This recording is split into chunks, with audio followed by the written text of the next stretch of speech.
तो नए दिन के साथ नई शुरुआत और मैं जितेंद्र जोशी एक बार फिर से आप सभी के सामने उपस्थित हूँ नई वीडियो के साथ। तो चलिए शुरू करते हैं हम आज का वीडियो।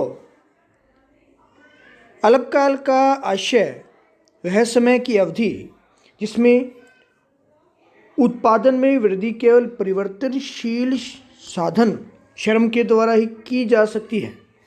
अल्पकाल में उत्पादन में परिवर्तन की प्रक्रिया का वर्णन अल्पकालीन उत्पादन सिद्धांत कहलाता है। जी हाँ, अल्पकाल में अगर हम उत्पादन के सिद्धांत का अध्ययन कर रहे हैं तो वो जो है वो अल्पकालीन उत्पादन सिद्धांत कहलाता है। अब अल्पकाल में इस सिद्धांत को किस नाम से जाना जाता है? तो वो सिद्धांत जो है वो कहलाता है घटता हुआ सीमांत उत्पादन या साधनों के परिवर्तनशील अनुपातों के प्रतिफल के नियम। वो कहलाता है घटता हुआ सीमांत उत्पादन या साधनों के परिवर्तनशील अनुपातों के प्रतिफल के नियम। क्योंकि बात यहाँ अल्पकाल की हो रही है और अल्पकाल के बारे में भी हम जान चुके हैं। पिछले एक क्लास में जो हमने अध्ययन किया था वो किया था दीर्घकाल से जुड़े हुए बिंदुओं से। दीर्घकाल में हमने जो है वो पैमाने के प्रतिफल पढ़े थे जो 3 प्रकार के थे, विद्यमान, स्थिर प्रतिफल और ह्रासमान प्रतिफल। अब हम जो है वो बात कर रहे हैं हम पैमाने के अल्पकालीन प्रतिफलों की। तो अल्पकाल में उत्पादन के साधनों के परिवर्तन की स्थिति को अर्थशास्त्र में अलग अलग नामों से जाना जाता है।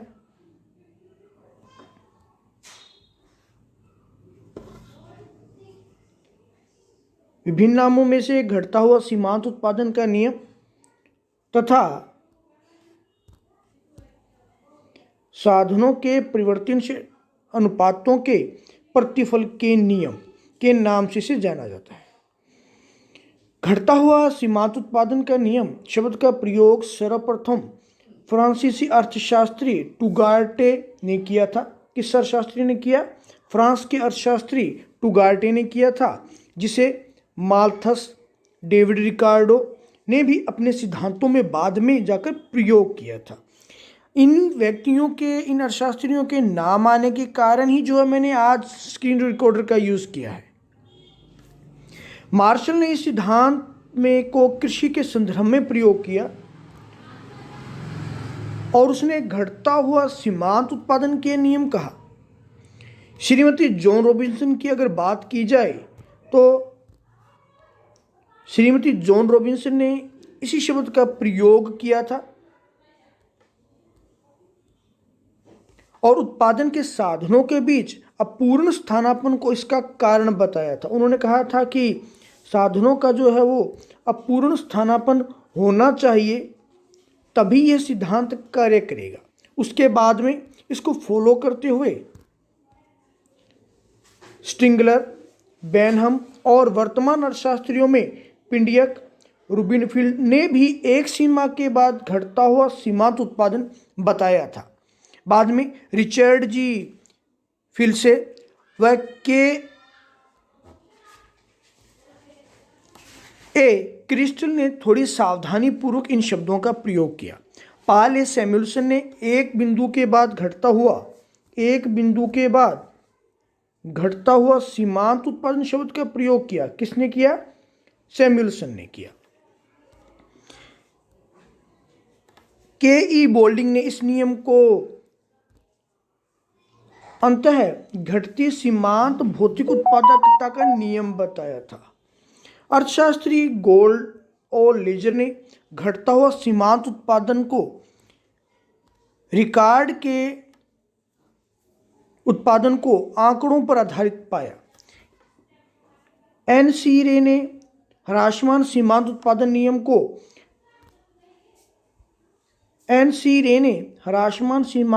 नियम को निगमन तर्क से संबंधित किया।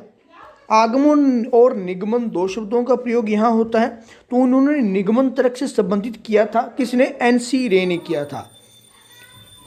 एम ए बोबर ने उत्पादन के साधनों की विभाजकता व परिवर्तनशील अनुपातों के प्रतिफल के नियम के मध्य विरोधाभास का उल्लेख किया।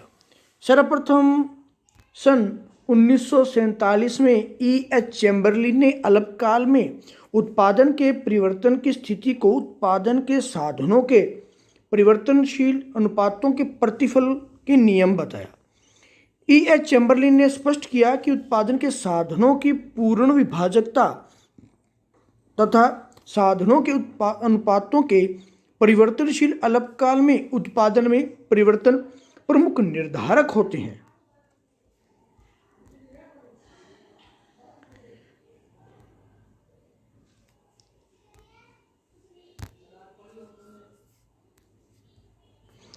A.N.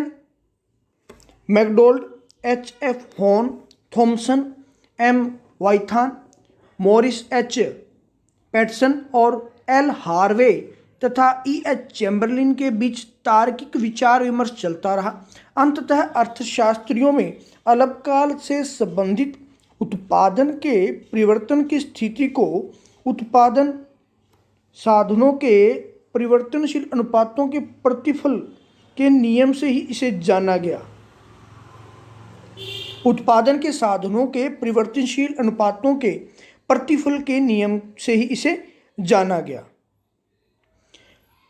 अब ये नियम क्या है, इसका अध्ययन हम कल करेंगे, लेकिन अभी जो अर्थशास्त्री और उनसे संबंधित जुड़ी महत्वपूर्ण नाम और उनके द्वारा दिए गए अलग अलग सिद्धांतों के नाम आते हैं, इन सिद्धांतों को आप पढ़ लें और इनको लिख लें, इनके नोट्स बना लें एक एक लाइन में, और वीडियो का बीच बीच में स्क्रीनशॉट भी लेते रहें ताकि उससे संबंधित नोट्स आप व्यवस्थित ढंग से बना सकें।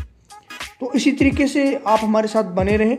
वीडियो को लाइक शेयर करना न भूलें, और यदि अभी तक आपने चैनल को सब्सक्राइब नहीं किया है तो चैनल भी सब्सक्राइब कर लें।